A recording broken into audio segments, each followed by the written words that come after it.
I welcome you all to the webinar series 3, and I'm really glad that today our esteemed speaker, she's from New Delhi. She's Ms. Abira Bhattacharya. She is Assistant Curator for National Museum, New Delhi, and she's a wonderful researcher in the field of art, museology, Buddhism. And today we will speak on your topic, that is very brilliant topic, that how the ideology and women embodiment has been embedded in the field of Buddhism. And now I am handing over to Abira, that she's going to speak, and she's the best in her field. So I really welcome you, and thank you so much for accepting my invitation.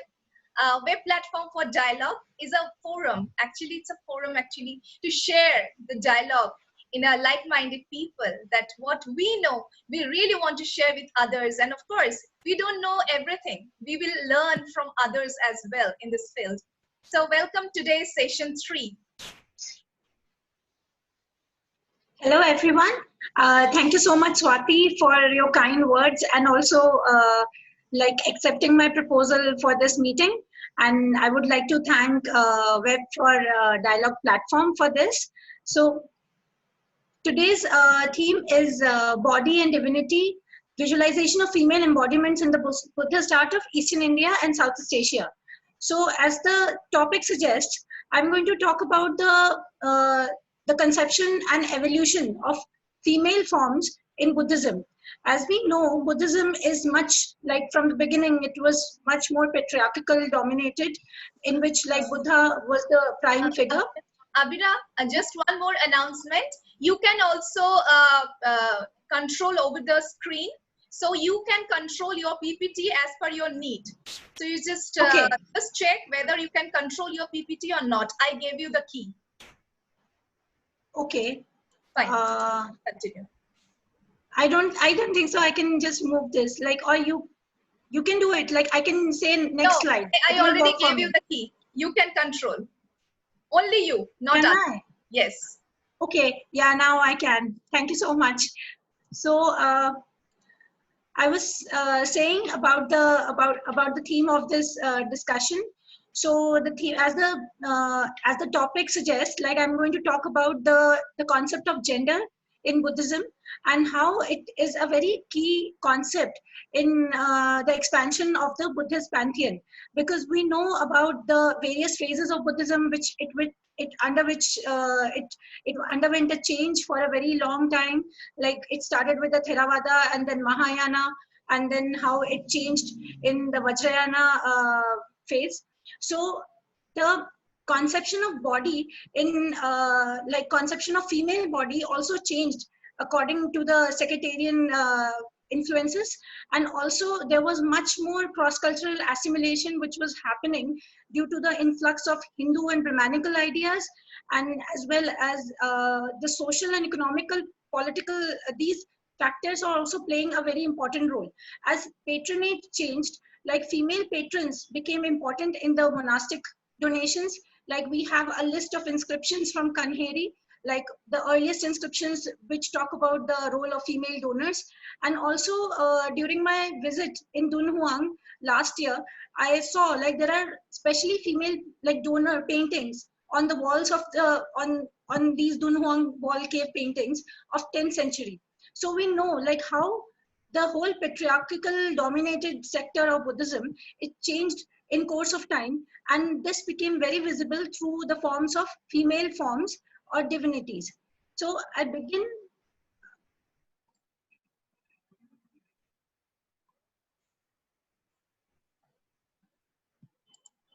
So my discussion is divided into 5 zones because the pantheon is too large and I cannot discuss all these female divinities due to the time constriction, but I would be delimiting myself into 5 themes, in which first I would be taking goddess Tara, because the concept of female bodhisattvahood became popular through her existence, like how a deity who was recognized as a Dharini, as the name suggests, Tara. So she was like the guiding figure to the sailors and the merchants who were on a voyage, like to the far-fetched lands. So she was acting as a pole star, helping the people to undergo these travel to different countries for their economic and also for propagation of Buddhist propaganda. So she was like a guide, she was like a savioress. But in the beginning, when we see in the artistic forms, she was more like an attendant figure who was helping, or who was in as a part of the Avalokiteshvara retinue.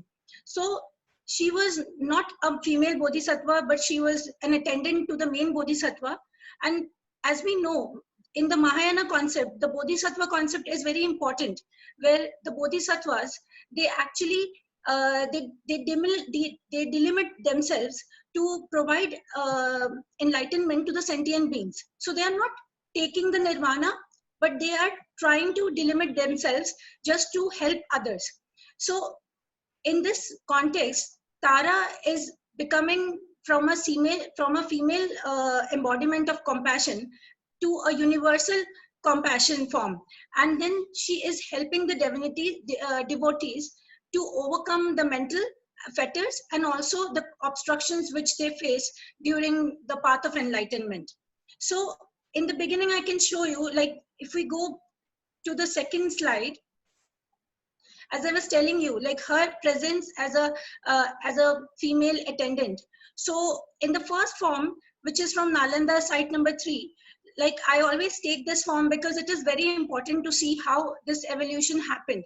And when we see, like the main figure is Avalokiteshvara, he is accompanied by Tara and Rikuti, who are seated at the bottom of the pedestal. So they are, if we see the representation of body, the female body, she is much more smaller in compared to the size of the female bodhisattva. So it also helps to understand the hierarchy which was happening. Like females were in the marginalized society, female were considered as like as a smaller being as compared to the male body. And then we see, like she is repeatedly shown as a female attendant. So in the second form also, which is from 9th century, Loknath, another form of Avalokiteshvara, he is again accompanied by Tara and Rikuti, and this is a very important form, the third image, which is like one of the precursors of Amogh Pasha form. So we have like this cult of Amogh Pasha, which traveled in Southeast Asia and in Far East Asia, and it helps, like as the name suggests, like Amogh Pasha. So he has the pash or the noose. So he was actually like helping the disciples by clearing the obstacles. So through his noose. So these forms, like the last form is from Chandi Jago, which is from 13th century. So we see the role of Tara as an attendant figure, which continued to exist from a beginning from 6th century to 13th century. But then at the same time, if we go back to the first slide, which is this, we also see her as a dominant figure, a hieratic figure, as an individual deity. So this female transformation of female bodhisattvahood, it is elaborately described in the Buddhist texts, which talk about the gender transformation. Like it was considered like the female is inferior by birth. So she cannot have the Mahapurush Lakshanas, which are meant for having the Buddhahood. And she was not eligible to gain enlightenment. And there are stories in which Tara herself, born from the tears of Amitabh, she was transferred into a male form, such as to become a bodhisattvahood. And then there is one more specific story in Sadharm Pundarik, a text from very early period, Mahayana text, which talks about a princess who had to give her sexuality to become a female bodhisattva. So this act of gender transformation became the key to undergo the path of female bodhisattvahood. But then in Mahayana Buddhism, when the concept of emptiness became emphasized, then this gender transformation, or you can say this gender distinction, became blurred, because now no longer when emptiness means there is no, this is non-duality. So there is no concept of gender, there is no concept of materialistic being, there is no concept of non-existence and existence. Everything amalgamates and becomes the same. So in this form, like even whether you are male or female, having a male or a female body, that is not important, but the strength and the mental strength and the wisdom, these are the keys to gain enlightenment. And this is how we see the transformation, and this is why I'm taking Tara, the universal compassion embodiment, in the first slide. So here we see this form Arya Tara. They're like various forms of Tara, and then they have been categorized under like in the Sadhana Mala, in Nishpan Yogavali, there are like many texts which talks about like the various green form, yellow form, blue form. So each and every form has a symbolic, like a color symbolism with each Dhyani Buddha.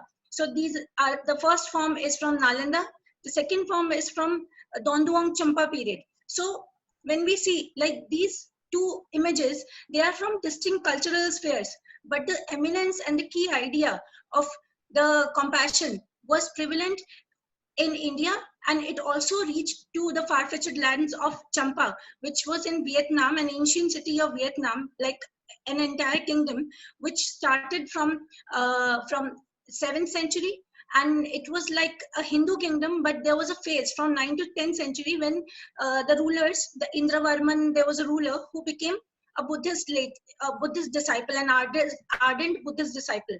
Then there is one more important form called Khadiravani Tara. And here we see now Tara, she is no longer an attendant figure, but she has her own array of attendants. So at the bottom section, we can see two attendant figures. One on her left is Ekajata, a ferocious form of a goddess, and there is one called Mahamayuri. So there are like texts which prescribe these iconographic forms, like which form like the goddess should be accompanied with. And there are like textual descriptions which help us to understand and decodify these images. I have taken the last image to show the bodily beauty of the goddess. She is not only the mother of all the Buddhas and Bodhisattvas, but she has the kind of sensuality. So now, according to Buddhism, as we say, like the female figures, like the female power is also considered as one of the mar. So she can be destructive. But now her sensuality and sexuality and also her motherhood are like, they are celebrated as an important key for the enlightenment. Like she is not leaving her bodily features to gain enlightenment, but she is retaining them and she is celebrating them. Now I come to this slide. So from a very benign form, now we see the multi-headed forms. Like this is Vajratara, having 4 heads and 8 arms. And there are like plenty of descriptions which talk about these weapons. So the key attribute of Tara is Utpal. That is a blue lotus. So the lotus is a symbol of compassion. But now we see she is having an array of weapons such that like each and every weapon has a unique symbolism in Buddhism. And we also see like these attributes have parallels in Hinduism as well. So since like we cannot, according to me, we cannot study Hinduism or Buddhism in isolation. We need to compare the iconographic features. We need to understand the cross-cultural assimilation which was happening there. And then we see a very elaborate mandala. So the concept of mandala became very important. The mandala was not only a two-dimensional diagrammatic figure, which was considered as the center of the universe, like having the central, having the main figure in the center. Whereas in this image, the Vajratara, the 4-headed and 8-armed goddess, is in the center, and she is accompanied by her group of deities. Like these 8 petals are actually the 8 directions, like the 4 cardinal directions and the 4 like intercardinal directions. So each and every direction has a meaning. And then she is seated at the center of this lotus disc, So according to Vajrayana theme, this center disk is a combination of solar and lunar disk. So this combination of solar and lunar disk is, the solar disk is considered as compassion, which is the skillful means and equivalent to the gender form of male. And this wisdom is personified as female. So this combination of female and male union helps us to attain enlightenment. Now, I will show you the next slide,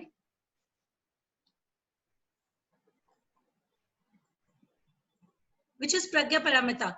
So I have talked about the gender transformation and the act of the truth, how it helped the deity to in from extension from a very marginalized figure to a female bodhisattvahood.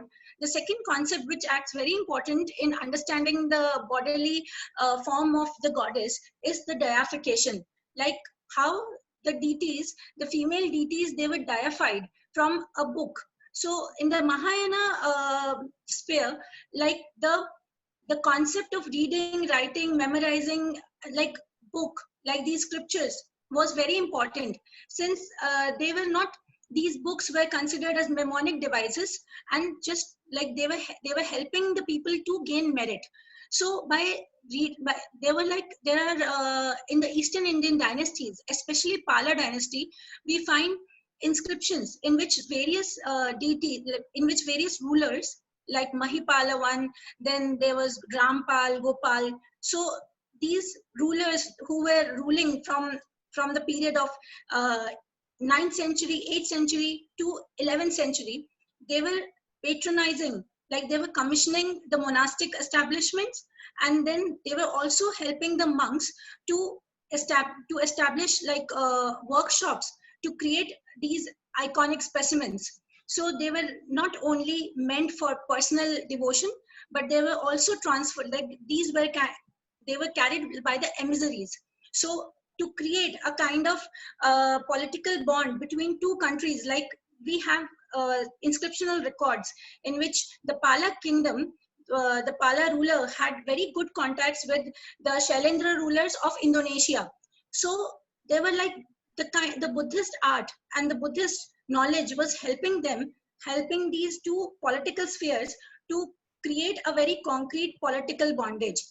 So in this first image, like I'm showing you the Pragya Paramita text, which became deified, idealized from the Ashtasahasrika Maha Pragya Paramita text, like which is 18,000 verses of Pragya Paramita.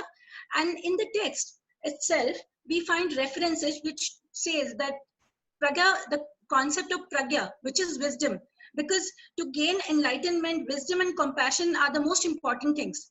Wisdom is embodied by Pragya Paramita. So Pragya is not only the goddess, but that's used as a noun for the female forms. So all female forms in Buddhist sphere, they can be called as Pragyas. So Pragya Paramita is originating from the text, and also it is helping us to understand the eminence of female forms embodied in the text. So the goddess became like she became the mother of all Buddhas. So now we can see the extension from an attendant figure to female bodhisattvahood, and now she is like the mother of all Buddhas. She is the generator or the creator. All the Tathagats, the Dhyani Buddha, the whole pantheon is actually emanating, or like she's the origin or source of the entire Buddhist pantheon. So in this particular manuscript, we see, this is from National Museum collection, and in the top we see the goddess Pragya Paramita. She is yellow bodied, and then we can understand like she is Pragya Paramita by her gesture. So she is making a Dharam Chakra mudra, which is the preaching mudra, and she is considered as the Dharma. So she is the Buddhist Dharma, and at the bottom there is Manjusri. So Manjusri is the male counterpart of Pragya Paramita. As I've already showed you, like Avalokiteshvara is the male counterpart of Tara. So Pragya Paramita is like, she has a male counterpart called Manjusri, and he is also the carrier of wisdom. Now in the next slide,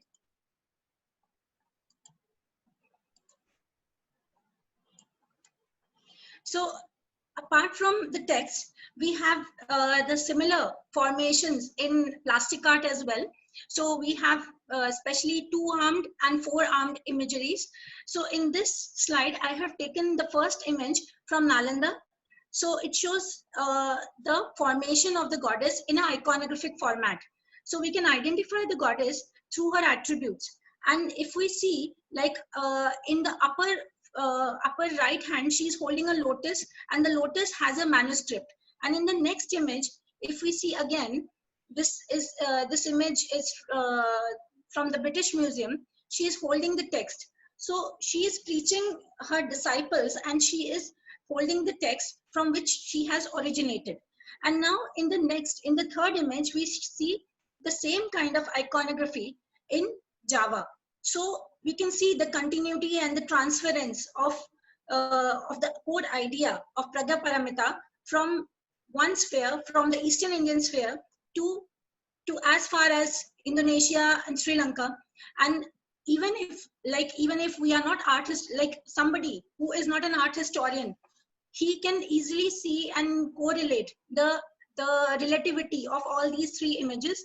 And also we can see the chronology, like how it is developing. And now if we see the next slide,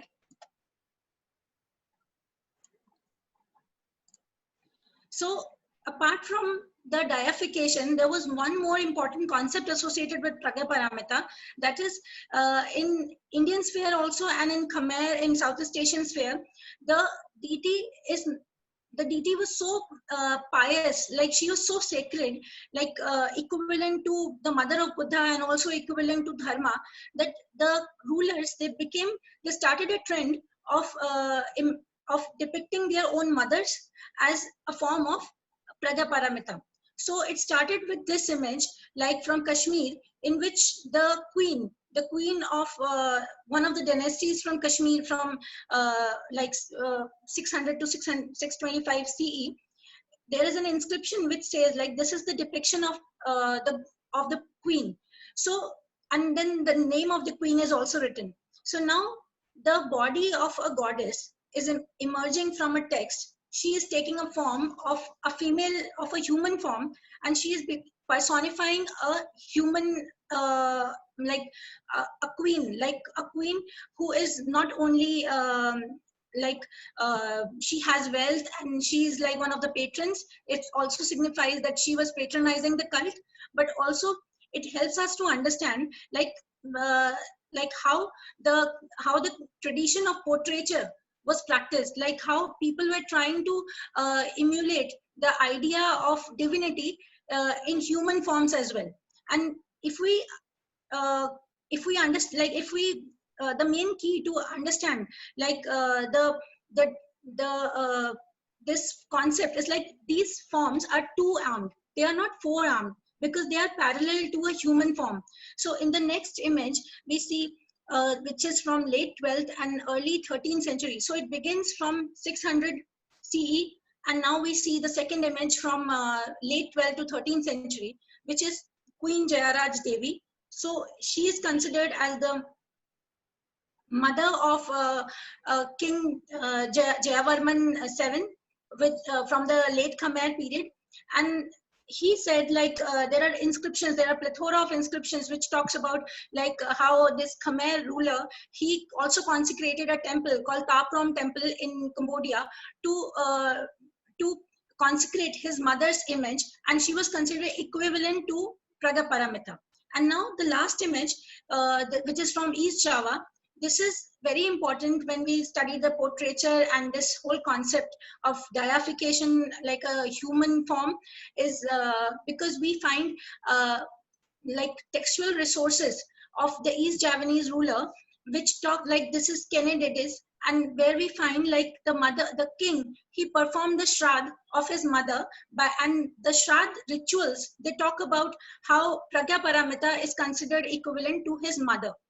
So this entire slide, it discloses a very interesting fact, like the deification of a human form, and then the dharma, the concept of dharma, how she is patronizing dharma. So this is in this, like I'm trying to depict, like in precisely in this slide, where Buddha is in the center. He's the Muchalind Buddha, sheltered by the Naga Muchalind. Then on his one side is Avalokiteshvara. He is the depiction of Sangha, and on his other side is Pragyaparamita. So in the beginning, we see Pragyaparamita is associated, Avalokiteshvara is especially associated with Tara, but now his association with Pragyaparamita is also emphasized in the Khmer dynasty, where wisdom is elaborated by the presence of Pragyaparamita, and compassion is elaborated or signified by the presence of Avalokiteshvara. And in the center, Buddha himself. So it, like the configuration of these three divinities, they convey the concept of Trinity of Buddhism. Now we go to the next image, in which like she is taking a very elaborate form of 22 arms and 11 heads.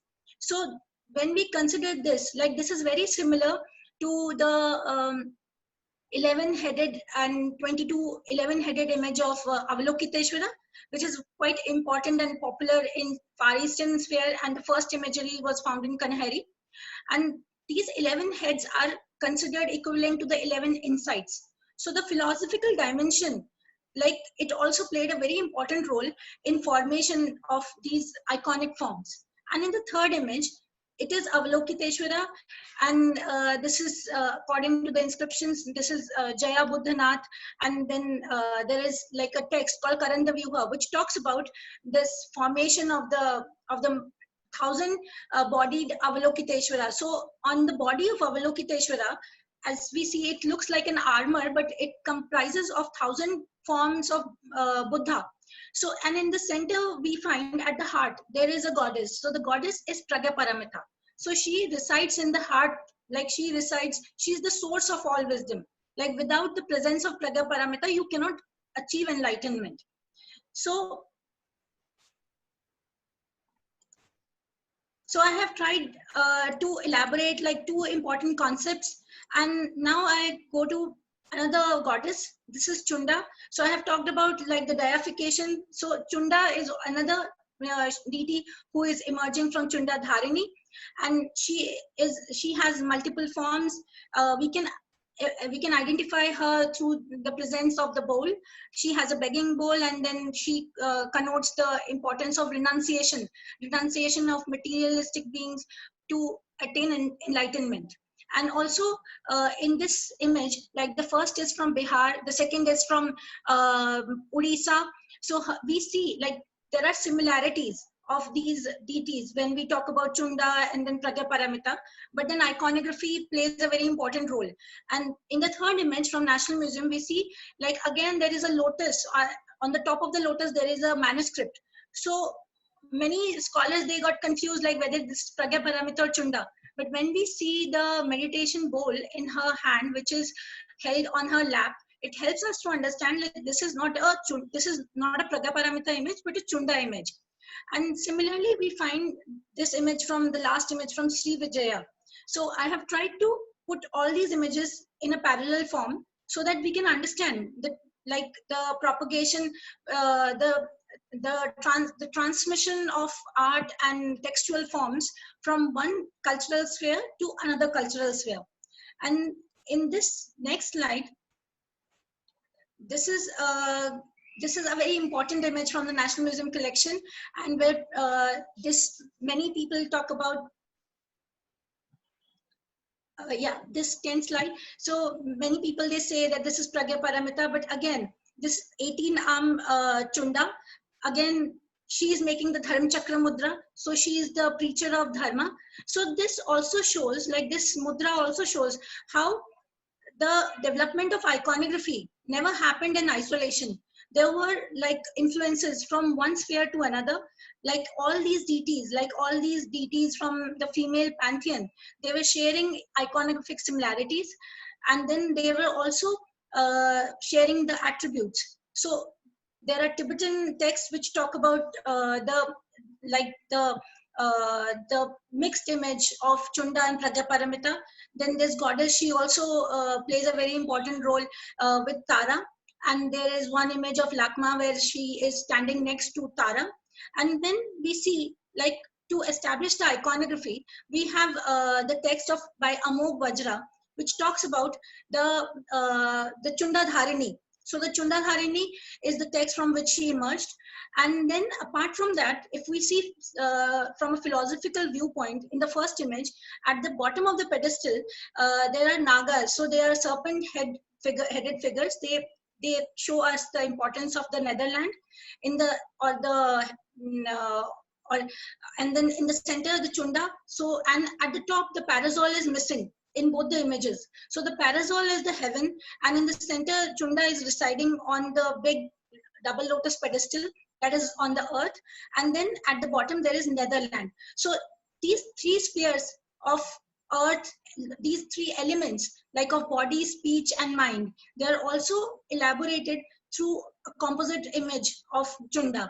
And then again, to show the transmission, I have taken one image from Nalanda, and the same can be seen at Central Java from a 16 arm. And then the last image is again, she is making Dharm Chakra Mudra. And one of the scholars called Robert Gimello, he has written an extensive monograph which helps us to understand this form. Now, this the next slide is about Mahapratisar, or I won't say it's Mahapratisar, but I would say the Pancharaksha deities. So this deification of female form from a Buddhist text, it became a very popular practice of the Buddhist cult, where the Pancharaksha, as the name suggests, like Pancharaksha are like 5 spells. So there was a set of 5 spells and they became deified as 5 goddesses who were helping the devotees in overcoming various perils and hindrances. These hindrances and perils, they might not be mental, but they can be like physical perils as well. Like this whole concept of savioring people, it started with Avalokiteshvara, where he is saving the people from the 8 perils, like from the 8 perils, Ashta Mahabhaya. So this Ashta Mahabhaya, like there was lion, there are thieves, then there are snakes. So this kind of concept, it transferred to Tara, where Tara became Ashta Mahabhaya Tara. And the same thing occurred in Mahapratisara. So the early images of Ashta Mahabhaya Avalokiteshvara, it occurred in Ajanta, and it also, like we see the same in Aurangabad as well. And now when we see this is a much later 13th century Pancharaksha cult manuscript, and this whole cult of Pancharaksha, it also started in very early time when the Mahamayuri goddess happened. So Abhina, there are like 5 goddesses. Yeah, Abhina, just 5 minutes left. So you can finish your talk here, and we can have some of the points from participants' perspective. Or Yeah. Yeah. So I will just finish in 5 minutes. I have like 3 more slides to show. So this Pancharaksha happened, and then there are 5 sets of goddesses, and so I will quickly brief through. And then this is these are the iconic forms. So the plastic art, the same thing happened, and the concept of mandala. So the concept of mandala became very important with Vajrayogini and Vajra Varahi forms, and now the goddess was formed in a wrathful formation. So her transformation from a benevolent to a wrathful form can be traced from Tara to the Vajrayogini, where she is standing in the middle of the Dharmodaya, and she is helping in the ultimate bliss. So the union and the concept of bliss, now you can see like there are bone ornaments. So she is not adorned with the jewels and all, but bone ornaments. And then the cremation rites, the tantric rites became so important, and this also shows the Shaivite influence in the Buddhist faith. And at last, I will just show you these last slides in which the concept of mandala is seen. And then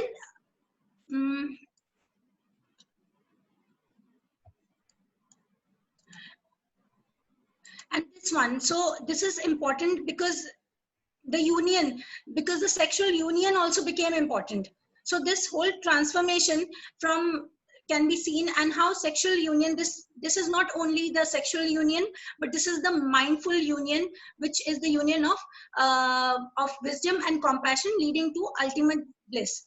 So the same can be seen in Southeast Asian sphere also. It is from 13th century. So thank you so much for listening to me. And I would be glad if I get some queries regarding this. Sure, sure. So I'm just stopping the screen right now so we can see each other and have some questions, because we have only 2.5 minutes left in our hand. So if anyone would like to ask something, yes, Kenuji, please. Yeah, I would like to speak to, can I speak now? Yeah, please. Yeah, I'm Kenu Agarwal from Delhi, and I'm very much, I joined the session. It was a very good session, and I joined the session because I really believe that the way our religion portrays a woman, that leaves an impact on the society, and that is how the status of a woman is affected. I have recently also compiled a book and written a book, Religion and Women Empowerment. So as my understanding goes, in Buddhism, as the women could not attain enlightenment, so somewhere the women was treated at a little lower status. She did not receive the same status as she received in, if we talk about India, the kind of status a woman received in Hinduism, she in the beginning did not receive in Buddhism. But as I can see from your slides and the way you presented things, from Tara to, if we say, to Vajra Yogini or to Pragya Paramita, can we say that from an attendant she became a goddess, and there was a portrait with, there was a Pragya Paramita was in the heart, with Paramita, she was in the heart, and it said that you cannot achieve alignment without her. That is what I suppose you said. So do you think in Buddhism also, where the women in the beginning, she was portrayed as Tara, the attendant, she became a goddess. Do you think that transformation did take place in the Buddhist period? Yeah, the transformation happened during the Mahayana. So it started with a text, and then it occurred with the tantric evolution, because within the tantric sect there was too much of influx of Shaivite influences. So I can say, like, it is a privilege of the privilege of Shaivite influences, because of which the goddesses, like the concept of Shakti, which happens in Hinduism, so goddesses also achieved a very important rank. Yeah, thank you so much, Abhina. We are about to finish, Kenuji. I really encourage you to share the feedback. And of course, if you have some queries with Abhira, we can have another session as well, because Abhira has a lot to share with us.